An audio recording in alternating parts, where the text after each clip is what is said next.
দুর্নীতিমুক্ত, একটি সন্ত্রাসমুক্ত, মাদকমুক্ত, একটি চাঁদাবাজ মুক্ত সমাজ প্রতিষ্ঠা করার জন্য অঙ্গীকার করা হয়েছে। পার ভোট আমি দিব, যাকে খুশি তাকে দিব, দেখে শুনে বুঝে যোগ্য ব্যক্তিকে দিব, নাকি যাকে ভোট দিলে আমার খেয়ানত হবে না, যাকে ভোট দিলে এলাকার উন্নয়ন হবে, যারা অতীতে দেশ চালানোর অভিজ্ঞতা আছে। দেশ চালানোর অভিজ্ঞতা আর কোনো দলের আছে? আছে।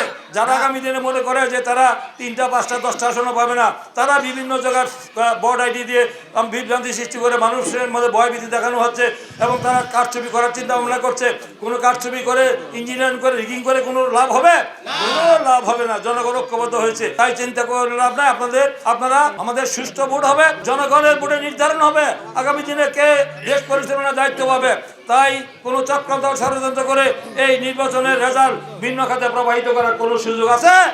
সুযোগ নাই। যারা জান্নাতের টিকিট বিক্রি করে বলেন যে এই মার্কে ভোট দিলে আপনারা জান্নাতে যাবেন, না দিলে জাহান্নামে যাবেন, এইগুলা বলে যারা বিভ্রান্ত করছে, কারণ তাদের পুঁজি নাই তাদের, বুঝছেন?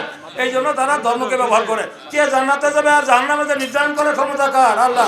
যারা বলে তারা হলো মুনাফিক। তাই মুনাফিকের ব্যাপারে সতর্ক থাকবেন। এবার তাদের কোন একটি দফার মধ্যে আছে কৃষি কার্ড দিবেন এবং তাদেরকে 10,000 টাকা কৃষি ঋণ সুদ মকুব করবেন বলছেন। শুধু তাই না, তাদের কৃষকদের জন্য আপনাদের কৃষি উপকরণ 3 ফসলের 1 ফসল সম পরিমাণ তাদেরকে ক্ষতিপূরণ দেওয়া হবে।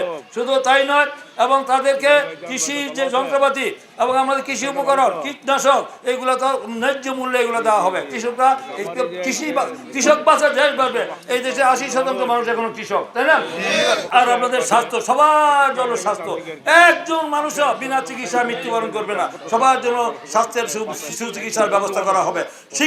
শিক্ষার ক্ষেত্রে ঢেলে সাজানো হবে। সবার জন্য সার্বজনীন শিক্ষা আমাদেরকে জাতির মেরুদণ্ড। তাই শিক্ষাকে দুর্নীতিমুক্ত করা হবে এবং একটি দুর্নীতিমুক্ত, একটি সন্ত্রাসমুক্ত, মাদকমুক্ত, একটি চাঁদাবাজ মুক্ত সমাজ প্রতিষ্ঠা করার জন্য অঙ্গীকার করা হয়েছে। প্রথম আলো পত্রিকায় একটি সার্ভে রিপোর্ট বেরিয়েছে। সেই সার্ভে রিপোর্টে দেখা যায় যে একটি সার্ভে রিপোর্ট হয়েছে। সেই সার্ভে রিপোর্টে দেখা যায় একটি বেসরকারি প্রতিষ্ঠান তারা জরিপ করে দেখেছে 70% মানুষ আগামী দিনে বিএনপিকে ক্ষমতায় দেখতে চায় এবং 82% মানুষ বাংলাদেশের আগামী দিনে তারেক রহমানকে প্রধানমন্ত্রী দেখতে চায়।